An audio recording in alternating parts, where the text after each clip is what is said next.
Hi everyone. I'm going to give you a primer on reading strategies. These strategies have been worked on in the classroom. I did go over them with the kids. I think we got up to Flippy the Dolphin. But this is why I'm going to go over them with you. So when you're reading with your own children, you can use some of these strategies so that you're not always reverting to or going to that one strategy, sound it out. That is appropriate sometimes, but there are many other strategies that are really more appropriate. So starting off, when kids are really first learning to read, the number one thing we want them to do is be like an eagle, use your eagle eye, and look at the pictures. So picture clues give you an idea of what the page is going to be about, especially for the beginning level books where there's a picture with a few words or one line of print. Those words usually correspond quite accurately to what the picture shows. So that's what I always remind the kids. Use your eagle eye, look at the picture first, and then try and figure out the words. The second one that we're going to do, this is called Pointer Puppy, only because we know sometimes dogs point, but they're going to use their finger. And what we want them to do, just like when they're counting in math, it's so important that the children touch each object as they count to have that one-to-one correspondence. It's the same thing for reading. It's really important that the kids look at each word and use their finger underneath each word so that they're not skipping or adding extra words. So they would be doing this. If I get stuck on a word, I can, it would be that slow at the beginning.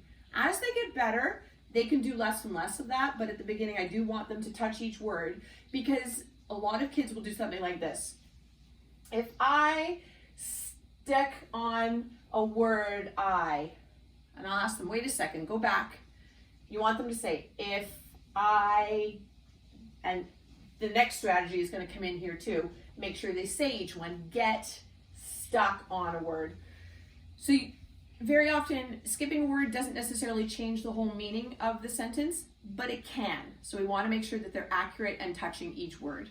So if they do skip a word, have them go back and say, slow down, check it again and touch each word and read with them. You can model it for them. Lips the fish. When you think of fish lips, you're getting your lips ready. So I always tell the kids, get those lips ready because you're going to have to sound out the beginning sound of each word. So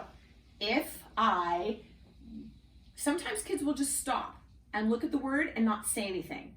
There's something about actually saying the first letter sound out loud that helps them get the rest of the word out. So, and then if they don't know the rest of it, that's when the other strategies come in. But what you want them to do, it says get your lips ready to make the first sound. So they really have to be encouraged to say that sound out loud. Because very often, for whatever reason, if they don't say it, it's like there's a wall, a block. They just stop talking and they freeze up. So get them to say that first letter sound.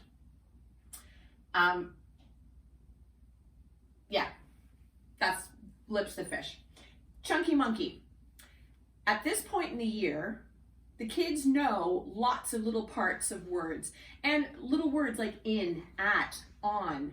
If they see those parts within other words, they can use them because they know those words. Those are their high frequency words or sight words that they can recognize right away.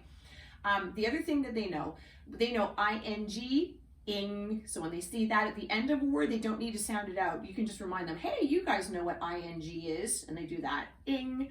And so when they see those, they can recognize the small parts. It makes it less daunting when they have a long word. So they know certain parts, so you just have to work on the little parts that you don't know. That's what the chunky monkey is. Basically, it says, find word bits and parts that you know. And for example, I know you can't really see this. I'll take a picture of them and highlight them later. But the IT in the word bits is highlighted because they know it. The AT in the word that is highlighted because they know the word at. So they know the digraph, TH, they know it says, well, in that case, it's a voiced digraph, at. Put it together, that. So they need to look for the little parts that they know. That'll help them it helps make recognizing longer words much easier. Stretchy the snake. This is where you're using the sounded out strategy. So you're taking each word, each letter of a word, and making each individual sound and stretching it out. So basically stretch out the sounds in the word. So for this, for example, let's do stuck is a good one. Start with the first sound. St. and we had just started doing digraphs before school closed, they know that CK, when it's at the end of a word, it makes one sound. So they would be able to figure that one out. The other very helpful skill is tapping. So Tappy the Penguin. That was part of our phonics program. So when we tap a word, I have the kids use their non-writing hand. The reason for this is that when they're writing, they want to be able to have their pencil in their writing hand and not have to put the pencil down to tap. So they would use their non-writing hand for tapping out words. They're trying to figure a word out when they're writing. So writing the word park, ark, and it's not a-er. They know this whole story about bossy R. You can look that up. In fact, I'll put that in the YouTube video. I'll make a link for it. But they know that there has to be a vowel with that. But they would be able to find the first sound. And you tape your index finger to your thumb. That's the first sound. Then use your next finger, R, and the last one, K. So that would only have 3 sounds, but that's because of bossy R. If I did another one, for example, the word tap. If we tapped out tap, I'm gonna come a little closer. T, a, p. And then what they would do is put them all together and slide the finger so that the sounds are joined from t, a, p. That's from the segmented sounds to joining them. Tap.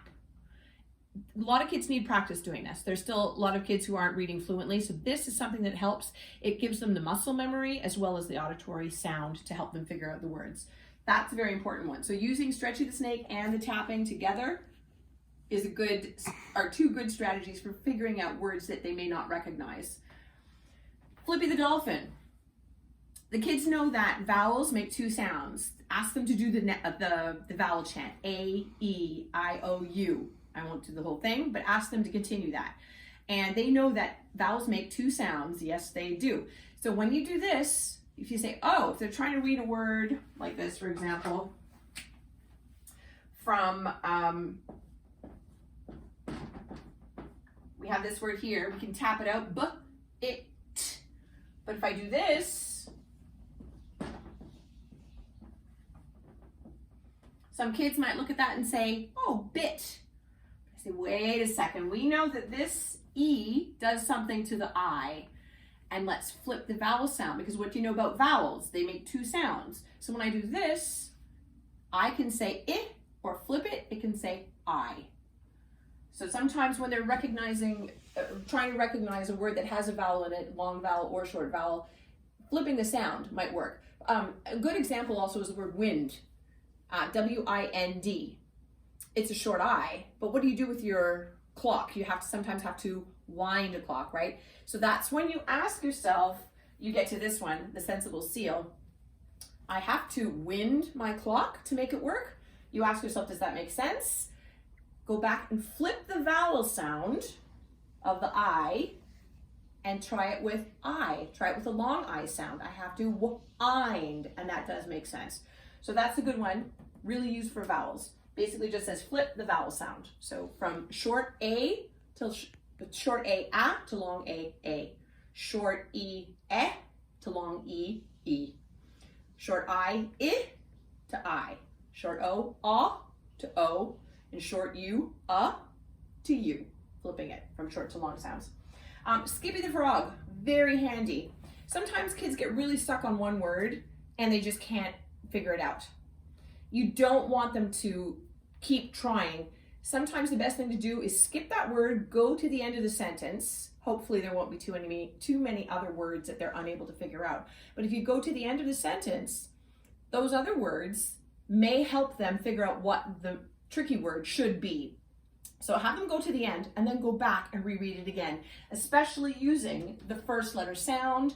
What word would make sense there? And sometimes you just have to ask yourself if it makes sense. So try and take a guess. Sometimes it is about guessing. You want them to build their confidence and not always to rely upon a grown-up to give the word to them. That's really, really your last resort. This is why it's important to have books that are at a good level for the kids so that they're not frustrated with what they're reading, but that you don't have to give them a lot of the words. For certain books, it's fine to give them a word once in a while, but if you want them to practice their reading skills for themselves, they should be able to use these strategies to figure them out. I'm going to bring this over and let you take a closer look. So, number one strategy, eagle eye. Look for picture clues before you try and figure out the words. Secondly, pointer puppy. Use your finger, point under each word as you read. And as kids become more fluent, they'll be doing less of that. But at the beginning, they should be doing that regularly. Third strategy, lips the fish. Get your lips ready to make the first sound. Fourth strategy, chunky monkey. Find word bits and parts that you know. Chunk the word. Stretchy the snake. Stretch out the sounds in the word. Tappy the penguin. Tap out the word using your non-writing hand. So if you're right-handed to write, you use your left hand for tapping. Flippy the dolphin. Flip the vowel sound. So from the short to the long. See if that makes more sense when you read the word. Skippy the frog. Skip the word. Read on. It doesn't say it, but then you go back and try and figure out what the word should be. And the last one, the sensible seal. Ask yourself if it makes sense. Sometimes kids will read something and they think they got the word, but they have to go back and ask, does that make sense? Did it? So that's it. I hope these help you. And do your best. Keep reading and good luck. And the very last strategy, possibly the most important one, is be like the trying lion. Don't give up. Use the strategies to figure out the word.